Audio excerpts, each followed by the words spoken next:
Hi everyone, Laura from Wani here, and today I am talking to Dragonforce guitarist Sam Totman. Sam, how's it going?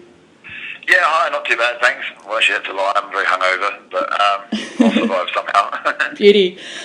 First off, it seems like Dragonforce were quite busy over the past 12 months. You know, you're playing around Europe in the summer, as well as a few shows in the US, I believe. What else have you guys been up to? Not much, I guess. But yeah, no, it's just kind of same old routine. Do some shows, write some songs, do an album, and travel around playing it to people and get drunk. Awesome, love it. That. Yeah, can't complain. I have been lucky enough to have a sneak peek at the album, which is called Reaching Into Infinity, and for me, I really, really enjoyed it. So good job. What can you tell us about it? Well, it's obviously very amazing, and everyone should go and buy it. I don't know. It's just like, I guess, what can I tell you about it? It's kind of we haven't changed too much, but we're not too boring, and we're not too similar as the other stuff either. So if that makes people think it's cool, then that's how it is. But yeah, I mean, I don't want to say same old routine, because it's like, I mean, we've definitely got some new stuff on there for sure, but it hasn't changed too much. We haven't like turned into Saint Anger or something like that. So it's still definitely like, if you like Dragonforce, so if you like Dragonforce, then you probably will still like it, and if you didn't like us before, then you probably still won't. So there you go. Awesome, great. I recently read a release from Fred, the bass guitarist, whose last name I'm not going to try and pronounce because I know I'll butcher it, who managed most of the songwriting for Reaching Into Infinity. He said that it was a challenging process this time round and really pushed the band outside of the comfort zone. What can you share about the creative process for Dragonforce, and how does it work? Like, was this time different to last time, or what's going on? Yeah, well, I mean, like in the like the first sort of four albums, like I did most of it on my own, and then like so obviously now after like once on the last album, no, the first 5 albums even, I think, I was kind of doing most of it, well, pretty much all of it actually, and then the last album, the previous one, with me and I'm starting to run out of ideas basically, because it's like pretty difficult to write. Like I've done like, I don't know how many songs of fast power metal at the same tempo, and it's like you can't keep doing the same thing forever until you start running out of ideas. So and Fred had lots of ideas, so we were like, okay, let's kind of write some stuff together. And so the whole of Maximum Overload, we just sort of both wrote that together, like on every song. We kind of started it from scratch and did that together. And then like on this one, we were kind of planning to do the same thing. And so I went over to his place, and I was like, okay, well, let's do that again. And then when I got there, in the end, I did like 4 songs, and he did like 8. So like, and we were planning on that, and then I guess he just wrote his faster than me, because I was sitting in, we had like 2 rooms next to each other, and I was sitting in his garage writing my songs, and he was in his room doing his, and we were supposed to kind of get together and help each other out, but in the end we just kind of like carried on our own, and he ended up with more than I did, and that was it. So I mean, in some ways it's kind of cool, because it's like you can really tell like the ones you can sort of like the ones that I've done are definitely more typical old Dragonforce style, not quite so similar to Maximum Overload because it's just me doing it. Then the ones that he's done, they're more like, you can tell that it's not me doing it, kind of thing. Mm-hmm. So in the end, I mean, it's made a quite nice balance in the end. It's like I said, like before, it was either me doing it or us working together. So you get. I think that's definitely brought some new sounding songs to the album. We're like, but they still sound like us, and it's still the same guys in the band playing songs, whoever wrote them. So it's like it's pretty cool. Like I think it turned out fine. Yeah, awesome. That's actually a really good segue, because my next question is that there seems to be a little bit of everything in this record, including a couple of softer songs like Silence, for example. As someone who is known for playing fast, Sam, how do you enjoy the ballad style? Well, we've always done a ballad on every album, actually. Like apart from, we have, yeah. Mm-hmm. So I mean, there's nothing new, and I always sort of, I don't mind a ballad here and there. It's like gives you a bit of a rest on stage. I mean, we actually found out that we looked at our YouTube, or not YouTube, whatever. You could look at people's who bought what song on which album, how popular they were. And then actually we looked at it and Helen was like, well, you know what? No one actually really cares about our ballads. Like, it's like we make all this effort to make them really heartbreaking and lovely. And it was like, oh, look, you can see how many people buy the ballad compared to everything else. And it was like nothing. So maybe I guess people don't listen to Dragonforce to hear a ballad, but, you know, we'd still like playing them. So why not? Yeah, I mean, I think it's quite nice. It's just fun. I mean, it gives you some you end up writing different guitar leads and stuff like that when you've got a slow tempo. So I definitely think it's cool. Great.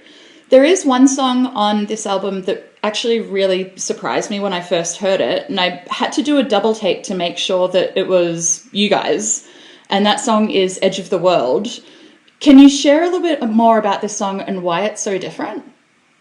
Well, that was one of Fred's ones actually, and that's so I mean, I guess I'm not really the right person to ask, but I mean, I think it's like as far as I remember, he was saying he was trying to do something like I mean, you've got a few albums out there. I think the one he was thinking of was Seventh Son of a Seventh Son by Iron Maiden. They've got like that title track of that album's like a big long song, and it's kind of, you know, like, so I think it was just let's try and do that basically, right? Have a long song with lots of different bits in it. So yeah, I mean, there's nothing too even meaningful more than that. Just like, let's try and do a long epic song. Yeah, I guess one of the things what caused me to do the double take were the vocals at the beginning. So, you know, you've got this kind of standard trademark, I should say, Dragonforce song that sort of comes in, and then all of a sudden Marc's vocals were like, holy shit, what's going on here? Like, I had never, I totally didn't see that coming. Yeah, no, it was quite weird because like we've kind of done like we've got a few bits, like we've always had some rough vocals on the albums, like we got like guest vocalists to do them and stuff, like singing underneath some parts. So it's not like having like death metal-y vocals isn't totally new for us, but we never had Marc or Zippy, our old singer, never actually did them themselves because we didn't even think they could. So we knew we were gonna have some on this album, and we were gonna Fred was gonna either do it himself or we were gonna get like someone else to come and get a guest guy to sing. And we said to Marc, why don't you try and do like a shouting voice and see what it sounds like, because it'd be kind of cool if it worked. And he did, and we were like, oh, that's pretty surprising. It's actually quite cool. Like, and I liked his growling, shouting, whatever you call it, better than Fred. So we were like, yeah, let's do that. So yeah, I mean, he said he had to record all that stuff last because he said, I don't want to like ruin my voice for the rest of the album in case I don't really know what's going to happen after I've done that. So. Yeah, right. So yeah, he left that till last and then just shouted as loud as he could or whatever. But I think it actually turned out cool. I mean, even though you might think, well, growling is growling, but obviously there's certain growlers you like more than others. That's a bit rude, actually. But probably only Australians would get the fact that sounds about rude. Also, we're doing this in one take, so I hope they don't edit that out. The other thing that I noticed about the album is the sort of theatrical sound to it, and I know that this isn't necessarily new for Dragonforce, but for me, Reaching into Infinity, it was more prominent, I guess, for me.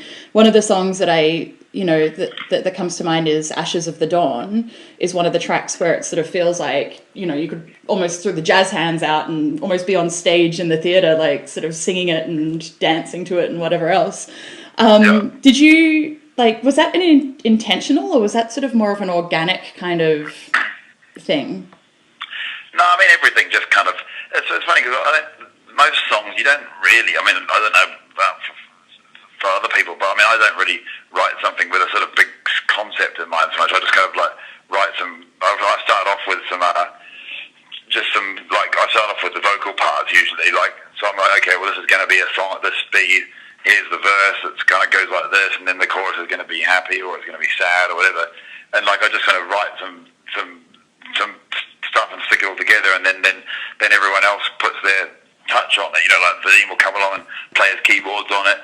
And so, in a way, which I guess is true for a lot of bands, it's like what you get is almost it's almost like chat by luck how a song turns out. Like sometimes you got your basic song structure and chord progressions and stuff, but the end result, sometimes you think, oh, this one's going to be great, and it's actually not. Otherwise, sometimes you think, oh, this one's not that great, and then it turns out really well, just kind of almost by chance, just by the way it comes together with what everyone else does to it. You know, like you might.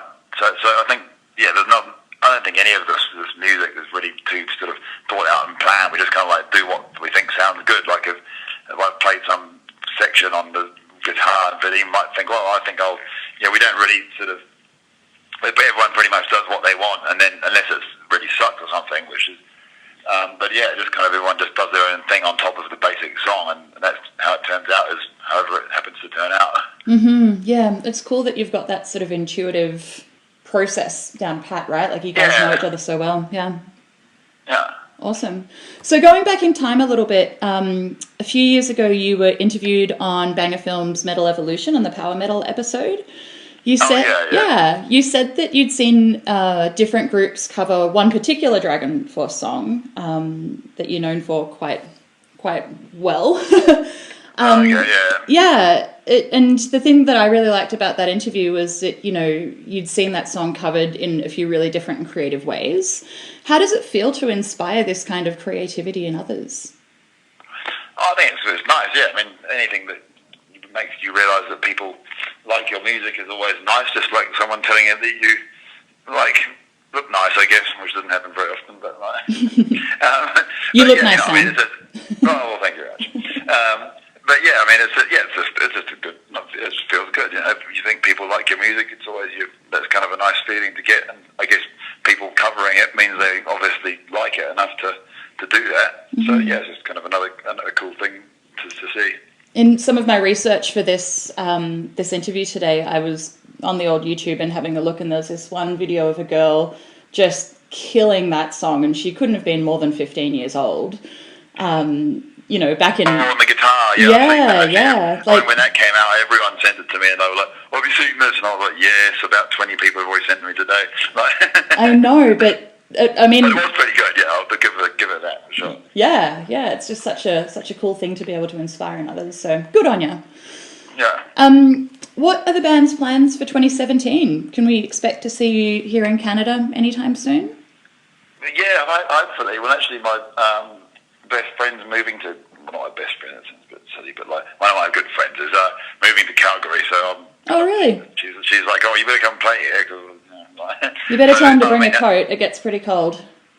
Yeah, I know. I've heard that. Well, I've been there before when it was pretty cold, actually. I reckon we should end up there. I don't know if we'll end up in Calgary, but we should. I think we're going. Well, I know we're doing a couple of festivals in the US in the summer, so I don't know if we'll add some more shows around that time. I guess that's what I'd say, quite possibly. I haven't seen any final schedules or anything yet, but yeah, I mean, basically, once the album comes out in May, and then we're going to pretty much go and tour everywhere that we usually do. So I'm sure the US and Canada will be included in that. So at some point. So yeah. Excellent. Very cool. Well, we look forward to it. Great chatting. Thanks, Sam. All right. Catch you later. Bye.